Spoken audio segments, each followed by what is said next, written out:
Hello Ned, it's Steph Jansen. Last week, Elon Musk, one of the most prominent inventors of our time, announced that he wants to put tiny electrodes into human brains in order to increase our intelligence and memory. Some experts are even predicting a future in which we can upload and download memories Matrix style.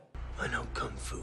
But before you write this off as science fiction, consider that Musk has already built multi-billion-dollar companies that are building electric cars, roofs that can harvest sunlight, reusable space rockets, magnetically levitated pods that in 35 minutes will take you from San Francisco to Los Angeles, where yet another of his companies is trying to solve traffic by boring tunnels under the city. It's like Musk has some kind of condition where every year he just has to revolutionize a new industry. So when he says electrodes are going in our brain, it's worth paying attention. But perhaps even more worth noting is the fact that there are already people experimenting with all kinds of implants. Amel Grafstra, sick of losing his car keys all the time, implanted near-field communication chips and radio frequency transmitters into the fleshy piece between his thumb and finger, allowing him to unlock all kinds of things like his phone, his computer, his car, and even his home. And now he's crowdfunded development of his own chips. Amal is part of what some people are calling the biohacker movement, and he's not alone. Another biohacker nicknamed Left implanted into her fingertips a rare earth magnet called neodymium, which responds to electromagnetic radiation. Using these magnets, Left has added a sixth sense to her body. She can now detect how strong reception is from nearby cell phone towers. One UK couple implanted chips into their arms that sent information to their nervous systems, but that also communicated with each other, essentially allowing them to send and receive information from each other's nervous systems. Yet another biohacker, named Rich Lee, implanted magnets into his ears, which received information from a magnetic cord connected to his music player, acting as hidden earbuds. He also connected his magnets to a rangefinder, which gave him sort of an echolocation ability, which would hum in his ears as objects became closer. He's also talked about plans of connecting his magnets to his phone's GPS system so that he can transmit directions directly into his head. Or, linked to a wireless microphone, he could use his magnets as a listening device. So in future movies, when cops are trying to figure out whether someone is wearing a wire, you may see them actually scanning the body to figure out whether someone is transmitting information from inside their body. Then there's Nick Harbison, who implanted an antenna inside his skull, allowing him to overcome his color blindness. This antenna translates about 360 different colors into sounds which he hears inside his head.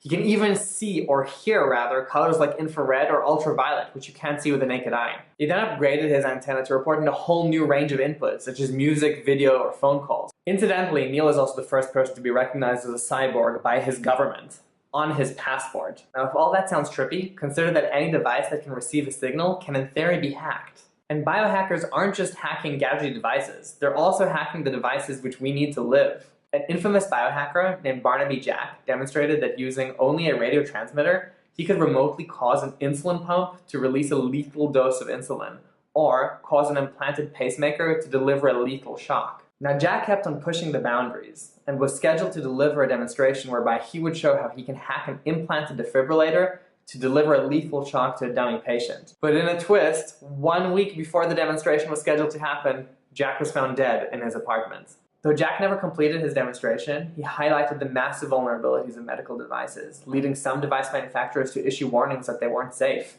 and leading some celebrities, like former US VP Dick Cheney, to disable all remote control functions on their devices. Understandably, biohackers themselves have been some of the most concerned, organizing themselves into groups which advocate for the rights of people with implants, and also into companies that create and emphasize the safety and security of the devices which they implant. And that's the real story here, because while biohacking used to be an underground experiment, it's now starting to touch companies and governments with real power. The vision behind biohacking is to blur the line between person and machine to create extra senses. And if they've been able to do that on a shoestring budget, imagine what they could do with $1 billion and 1,000 engineers. Which brings us right back to Elon Musk and Neuralink. The mission of Neuralink and its brain implants are going to be to help us communicate with machines in a much faster and more intuitive way. Think of how long it takes you to get something done on your phone. The gap between thinking about something that you want to have done and the time that it takes your phone to deliver that to you. Think of how long it would take you to find this video on YouTube.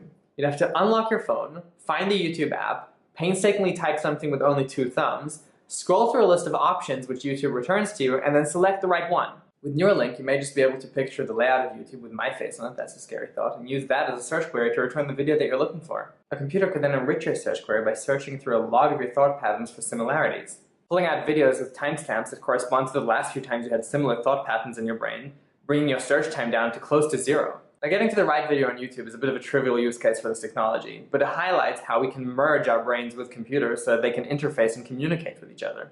And once you can do that, you can do everything from setting the thermostat to creating an Amazon shopping list, to dialing 911, queuing up a playlist, setting your pet robot on complex errands, or even making a mental note in the most literal sense of the word. And so what we're really talking about is a world in which the gap between thinking about something and having that something happen shrinks to zero. This has been your ounce of awesome. Be good, and I'll see you next week.